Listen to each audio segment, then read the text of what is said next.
नमस्ते, आप सभी का आपके अपने चैनल वास्ट माइस्ट्रो में स्वागत है। आज मैं आपसे बात करने वाली हूँ अग्नि दिशा के बारे में। यहाँ पर क्या होना चाहिए और अगर यहाँ पर कपल बेडरूम हो जाता है तो क्या-क्या प्रॉब्लम्स आ सकती है दाम्पत्य जीवन में।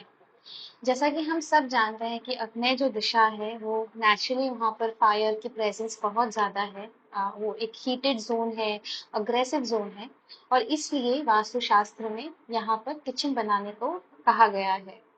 अगर यहाँ पर किचन रहता है तो हम ये मान के चलते हैं कि उस घर में बहुत हद तक फायर बैलेंस है, फायर सही तरीके से चैनलाइज हो रहा है और उसके अपने पॉजिटिव आउटकम्स हैं जो लोगों की लाइफ में दिख भी रहा होगा।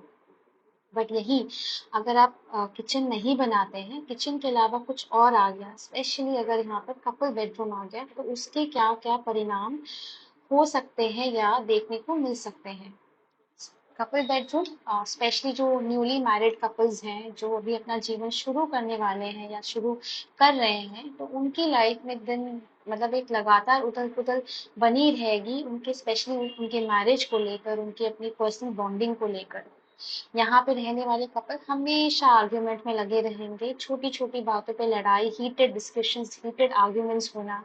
वो एक तरह पहुंचते पहुंचते पहुंचते कई बारी लोग सेपरेशन तक पहुंच जाते हैं इन लड़ाई झगड़ों को लेकर।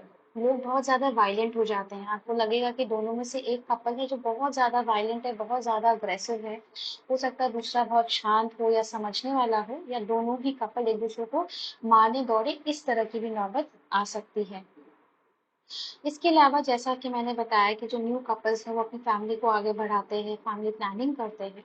तो यहाँ पर अगर कोई भी बेबी प्लान करते हैं तो जो फीटस डेवलप होती है उसमें भी प्रॉब्लम्स आ सकती हैं और बैक टू बैक अबॉर्शंस भी देखे जाते हैं अगर साउथ ईस्ट में कोई कपल सो रहे हैं।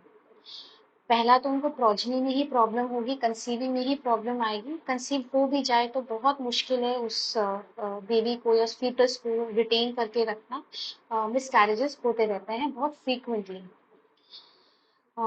उसके अलावा अब इसमें अगेन क्यों मैं बताऊं कि यहाँ पे फीटस डेवलप होने में बहुत मुश्किल होती है या अबॉर्शंस होते हैं, क्योंकि अग्नि जो दिशा है वो फायर की दिशा है। अब जैसे ही कोई एक कंसीव करती है कोई भी लेडी, तो वो जो जिसको बीजांकन बोलते हैं एक तरीके से अगर लेमन टर्म्स में, तो वो सीड बढ़ने से पहले ही जल जाएगा क्योंकि वहां पर इतनी ज्यादा फायर है। तो जल जाने का मतलब है अबॉर्शन हो जाना, मिसकैरेज हो जाना। तो अगर कोई कपल है, न्यूली वेडेड कपल है जो अपनी फैमिली ऑफ कोर्स आगे प्लान करेंगे और आपको लगता है कि उनके बीच में आपस में लड़ाई झगड़े भी बहुत ज्यादा है, क्योंकि शुरू शुरू में लोग इतना ज्यादा लड़ाई झगड़ा नहीं करते, तो ऐसा कुछ है तो आप देखिए कि वो कहाँ सो रहे हैं। अगर वो साउथ ईस्ट दिशा में सो रहे हैं तो उनको इमीडिएटली वहां से मूव हो जाना चाहिए। अब आते हैं कि साउथ ईस्ट दिशा में मान लीजिए घर है, छोटा है, हम रूम ऐसे वेस्ट नहीं कर सकते, तो ये रूम किसको दे सकते हैं? अगर आपके घर में कोई अनमैरिड लड़का है, स्पेशली अगर छोटा बच्चा है जिसको आप एक रूम देना चाहते हैं इंडिपेंडेंट, तो आप उसको साउथ ईस्ट का कमरा दें। साउथ ईस्ट में जो डेटीज हैं सविता सवित्री, वो अपने इंटेलिजेंस के लिए, अपने असर्टिवनेस के लिए जाने जाते हैं। तो अगर आप उनको वहाँ का कमरा देते हैं तो वहाँ पे जो बच्चा रह रहा है, पढ़ रहा है, सो रहा है, तो उसके अंदर एक असर्टिवनेस रहेगी, हमेशा एक सही तरह का अग्रेशन रहेगा, एक ज़ील रहेगी लाइफ में आगे कुछ करना है, इंटेलिजेंस रहेगा, एक प्रेजेंस ऑफ माइंड देखने को मिलेगी उस बच्चे के अंदर, जो कि इवेंचुअली उसको आगे जाकर बहुत सक्सेसफुल बना सकती है।